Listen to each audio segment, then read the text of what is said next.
Right? Day 4. It is necessary to worship as Jesus commanded. True worship is not optional. True worship is not optional. Our scripture reference, John 13:17, says, "If you know these things, blessed are you if you do them." Activity. Which of the principles shared above has God already fully worked into your life? How can you share those principles with other people? Who will you share them with? So we have a threefold question here. Which of the principles shared already has God already worked in your life? How can you share them with others? And who will you share them with? We said we need to be deliberate. So deliberately note these things down. Jesus said, "It is necessary for every person who worships him to do so in spirit and in truth." This statement comprises the sixth "it is necessary" statement in John's Gospel. The others are in John 3 verse 7, verse 14, verse 30, John chapter 4 verse 4, verse 20 and verse 24. Each of these declarations indicates something essential and irreplaceable in the ministry of Jesus from the viewpoint of John, the author of this gospel. We need to give special attention to these truths.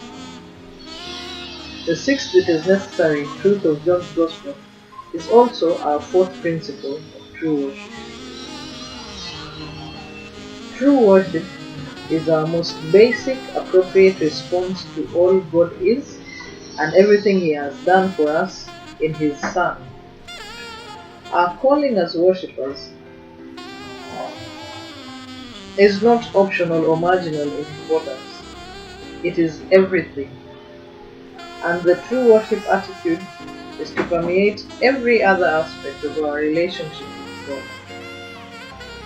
Jesus tells us that true worship is necessary because it is non-negotiable and essential.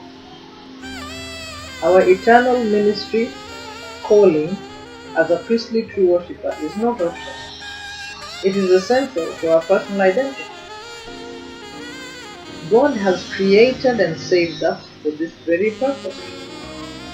And because true worship is conducted in the sphere of spirit and truth, it is possible to pursue our worship calling on a 24-hour-a-day, 7 days a week basis. Every thought, feeling, action, and attitude of our entire life can become an expression of true worship if we will believe and obey what Jesus taught us in these brief verses. This is a wonderful example of Jesus' ministry as the revealer of the things of heaven on earth. The verses of John 4 contain the most important words on the topic of worship that have ever been spoken. We ignore them at our own peril. So I challenge you, read them. The verses I just read through quickly. Open your Bible and read them. The right attitude toward our priestly calling will motivate us to practice the true manner of worship as well. This is necessary because all worship that does not meet the spirit and truth criteria is empty of any value before God, regardless of how impressive it might appear before people. And to say that again, all worship that does not meet the criteria that Jesus said in John 4, it is necessary. God is spirit. Those who worship Him must worship Him in spirit and truth. All worship that does not meet that criteria is devoid of any importance or significance before God, regardless of how much human beings applaud it. Right? God's evaluation of our worship is the only opinion about it that matters. After all, worship is for Him, it's not for us. You know? True worship is all about Him, not us. Our prayer for today says, pray that the Lord will help you be able to distinguish between the things that are necessary and those that are unnecessary in your lifestyle of worship unto Him. And Lord, I pray for myself as I pray for my brethren.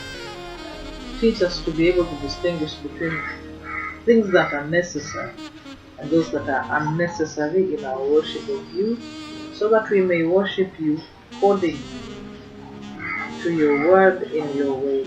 In Jesus' name we pray. Amen. A memory verse, Psalm chapter 27 verse 4. One thing I ask from the Lord, this only do I seek, that I may dwell in the house of the Lord all the days of my life, to gaze on the beauty of the Lord and to seek Him in His temple. Amen.